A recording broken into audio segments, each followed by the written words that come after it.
വർഷങ്ങൾക്ക് മുൻപ് ഞാൻ എൻ്റെ തൃശ്ശൂരുള്ള വീട്ടിലിരുന്ന് പ്രാർത്ഥിച്ചുകൊണ്ടിരിക്കുമ്പോൾ ഞാൻ എൻ്റെ പരിചയത്തിലുള്ള ഒരു ഉയർന്ന സ്ഥാനമുള്ള ഒരു വ്യക്തി, ആ വ്യക്തിയെ ഈശോ ദർശനത്തിൽ കാണിച്ചു തരികയാണ്. അപ്പോൾ ഞാൻ ഓർത്തു അയാൾക്ക് വേണ്ടി പ്രാർത്ഥിക്കാനായിരിക്കും. അങ്ങനെ ഞാൻ പ്രാർത്ഥിച്ചുകൊണ്ടിരിക്കുമ്പോൾ ഈശോ പറഞ്ഞു, പെട്ടെന്ന് തന്നെ ഫോൺ വിളിക്ക് എന്ന്.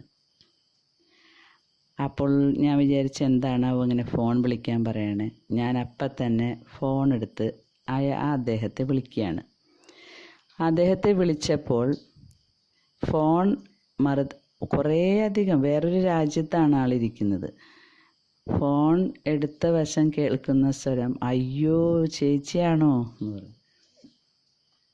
അപ്പം ഞാൻ ചോദിച്ചു, അതെന്താ അയ്യോ ചേച്ചിയാണോ എന്ന് പറയുന്നത്?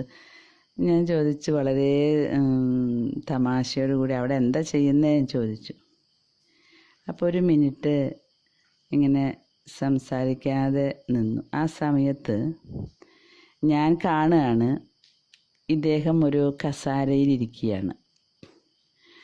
തൊട്ടപ്പുറത്ത് ഇളം റോസ് കളറുള്ള നല്ല ഭംഗിയുള്ള ഉടുപ്പിട്ട് അരയിലൊരു സ്വർണത്തിൻ്റെ എന്തോ ഒരു സാധനം കൊണ്ട് ഒരു കെട്ട് കെട്ടി ഒരു മാലാഖ വളരെ ജിജ്ഞാസയോടുകൂടെ പരിഭ്രമത്തോടുകൂടെ ഇദ്ദേഹത്തെ നോക്കിക്കൊണ്ടിരിക്കുന്ന ഒരു കാഴ്ച ദൈവം കാണിച്ചു തന്നു. ദർശനമാണ്. ഞാൻ ഓർത്തു, ഇദ്ദേഹത്തിൻ്റെ കാവൽ മാലാഖയായിരിക്കും അത്. പക്ഷെ എന്താണാവോ ഇങ്ങനെ നോക്കുന്നത്? അതൊരു സന്തോഷത്തോടു കൂടിയുള്ള നോട്ടമല്ല. ഉടനടി ഞാൻ ചോദിച്ചു, അല്ല ഇപ്പോൾ എന്താ ചെയ്യാൻ പോകുന്നേ എന്ന് ചോദിച്ചു. അപ്പോൾ പറഞ്ഞു, അതെന്താ അങ്ങനെ ചോദിച്ചേ? ഞാൻ പറഞ്ഞു, എന്തോ ഒരു കുസൃതി ചെയ്യാൻ പോകുന്നുണ്ടല്ലോ. കാരണം കാവൽ മാലാഖ സന്തോഷത്തോടു കൂടിയല്ലല്ലോ തൊട്ടപ്പെടുത്ത് നിൽക്കുന്നത് എന്ന് പറഞ്ഞു.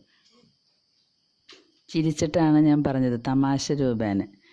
എനിക്ക് അറിയില്ലല്ലോ അദ്ദേഹം എന്താണ് ചെയ്യാൻ പോകുന്നതെന്ന്. മാലാഖയുടെ മുഖവും ഭാവവും ഒക്കെ കണ്ടപ്പോൾ എനിക്ക് തോന്നി അത്രയ്ക്ക് അങ്ങോട്ട് നല്ല കാര്യമല്ല ചെയ്യാൻ പോകുന്നത്. അങ്ങനെ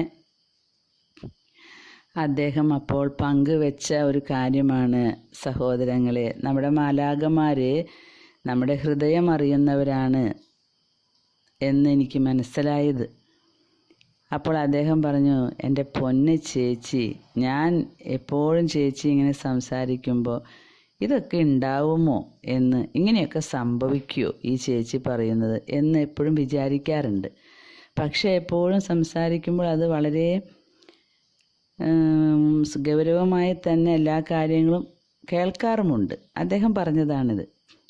എന്നിട്ട് ഞാൻ പിന്നീട് ചിന്തിക്കും, ഈ ചേച്ചി പറയുന്നതൊക്കെ സംഭവിക്കുമോ? കാരണം നമ്മളൊന്നും കാണുന്നില്ലല്ലോ ഇത്. പക്ഷേ ഇപ്പോൾ ഞാൻ 110% വിശ്വസിക്കുന്നു എല്ലാം ശരിയാണെന്ന്. തമ്പുരാനുണ്ടെന്നും തമ്പുരാൻ്റെ കണ്ണുകൾ നമ്മളെ കാണുന്നുണ്ടെന്നും. ഞാൻ എപ്പോഴും ഉപയോഗിക്കുന്നൊരു വാക്കാണ്, ദൈവത്തിൻ്റെ കണ്ണുകൾ നിൻ്റെ പിന്നാലെയുണ്ട് കേട്ടോ എന്ന് പറയും. അപ്പോൾ അവരൊക്കെ ഒരു തമാശ രൂപേണ പിന്നെ ദൈവത്തിന് വേറെ പണിയൊന്നുമില്ല എന്ന് പറയുന്ന ആളുകളാണ്. അപ്പോൾ ഇദ്ദേഹം പറഞ്ഞു, എൻ്റെ പൊന്നു ചേച്ചി, ഇത്ര കൃത്യമായിട്ട് മാലാഖയുടെ സാന്നിധ്യം, അതും അടയാള സഹിതം. ഞാനപ്പോൾ പറഞ്ഞത്, എന്തിനാ ഇങ്ങനെ കുറേയൊക്കെ പ്രഭാഷണം, എന്താണ് അവിടെ സംഭവിക്കുന്നത്, എന്താണ് ചെയ്യാൻ പോകുന്നത് എന്ന് പറഞ്ഞപ്പോൾ അദ്ദേഹം പറഞ്ഞു, എൻ്റെ ചേച്ചി, ഞാൻ ആകെ ഒറ്റപ്പെട്ട ഫീലിങ്സിലിരിക്കുകയായിരുന്നു. ആകെ എന്തോ മനസ്സാകെ ഒരു അസ്വസ്ഥമായിട്ടിരിക്കുമ്പോൾ ഞാൻ എൻ്റെ പണ്ടത്തെ കണക്ഷനിലെ ഒരു ഫോൺ നമ്പർ എടുത്ത് അവരുമായി കുറച്ച് നേരം സംസാരിക്കാം എന്ന് വിചാരിച്ച് ഫോണുമ്മ കൈവയ്ക്കാൻ പോകുന്ന ആ നേരത്താണ് എൻ്റെ ചേച്ചി എന്നെ വിളിച്ചത്. അതാണ് ഞാൻ അയ്യോ എന്ന് പറഞ്ഞത്. കാരണം ഞാൻ ചെയ്യുന്നത് തെറ്റാണ് എന്നുള്ള ബോധ്യം എനിക്കുണ്ട്. പക്ഷേ എന്നാലും വെറുതെ വളരെ ശൂന്യത. അപ്പോൾ ഒരു സംസാരം, ഫോൺ വിളി. പക്ഷെ ആ സംസാരം അപകടത്തിലേക്കാണ് പോവുക. അതാണ് അദ്ദേഹത്തിൻ്റെ മാലാഖ പരിഭ്രമത്തോടു കൂടി അവിടെ നോക്കുന്നത് ഞാൻ കണ്ടത്. ദൈവം നമ്മളെ ഓരോരുത്തരെയും കണ്ടുകൊണ്ടിരിക്കുന്നത് കൊണ്ടാണ് വേറെ ഏതോ രാജ്യത്തിരിക്കുന്ന എന്നോട് ഇദ്ദേഹത്തിന് ഫോൺ ചെയ്യാൻ പറഞ്ഞത്.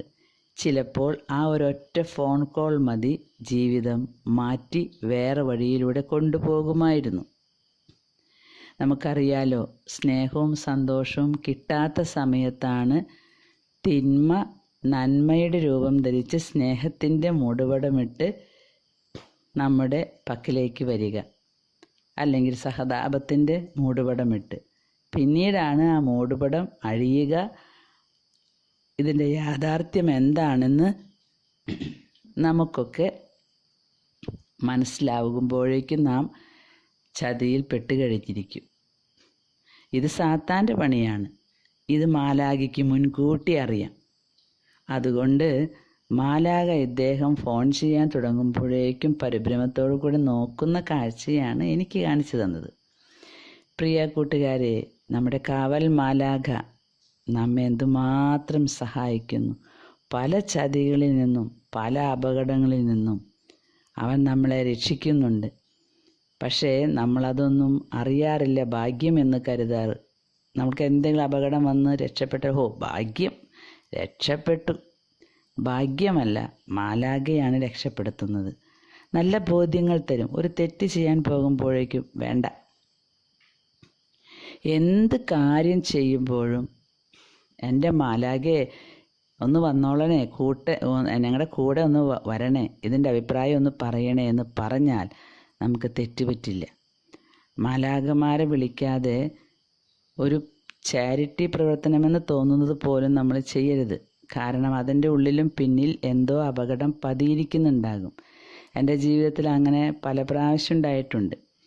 ഈ അപകടമൊക്കെ മുൻകൂട്ടി പറഞ്ഞിട്ടും അത് മാലാഖയുടെ സന്ദേശമാണെന്ന് അറിയാതെ പല ചതികളിലും ചെന്ന് പെട്ടിട്ടുണ്ട്. പല ചതികളിലും എത്ര പേർക്ക് സാമ്പത്തികം കൊടുത്തിട്ട് വലിയ ചതിയിൽ വന്ന് പെട്ടിട്ടുണ്ട്. ഞാൻ എൻ്റെ മനസ്സിൽ ചിന്തിക്കും, അത് നന്മയല്ലേ, തിരിച്ചു തരുമല്ലോ, അവർ തിരിച്ചു തരുമല്ലോ. അപ്പോഴൊക്കെ മാലാഖ സന്ദേശം തന്നിട്ടുള്ളതാണ്, വേണ്ട വേണ്ട വേണ്ട.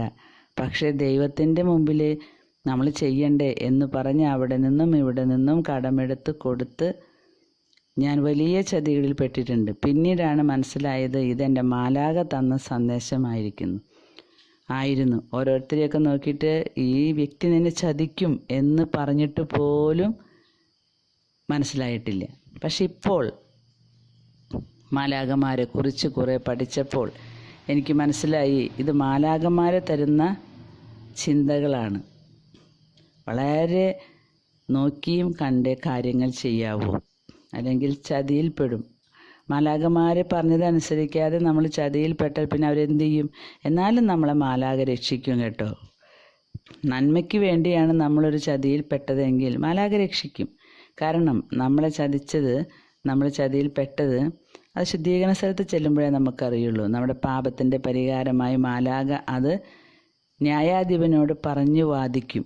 കണ്ടോ, ഇങ്ങനെ ഒരു ചതി വന്നിട്ടുണ്ട് നന്മ ചെയ്യാനായിട്ട് ഇറങ്ങിയിട്ട്, അതുകൊണ്ട് എൻ്റെ കക്ഷിയുടെ ഇത്രയും പാപങ്ങൾ പൊറുക്കണം എന്നൊക്കെ പറയും. അത്രയ്ക്ക് നല്ലവരാണ് മാലാഖമാർ. പ്രിയ സഹോദരങ്ങളെ, അന്ന് മുതൽ വലിയ പഠനം കഴിഞ്ഞ ആ വ്യക്തിക്ക് മാലാഖമാരുണ്ടെന്നും തമ്പുരാൻ്റെ സാന്നിധ്യം ഇങ്ങനെയൊക്കെ തെളിവുണ്ടാകുമെന്നും ഒക്കെ മനസ്സിലായി. ഇപ്പോൾ അദ്ദേഹം വലിയൊരു പോസ്റ്റിലാണ് ഇരിക്കുന്നത്. നമ്മൾ കാണാത്ത അദൃശ്യമായ കണ്ണുകൾ, അദൃശ്യമായൊരു സാന്നിധ്യം നമ്മുടെ കൂടെയുണ്ട്.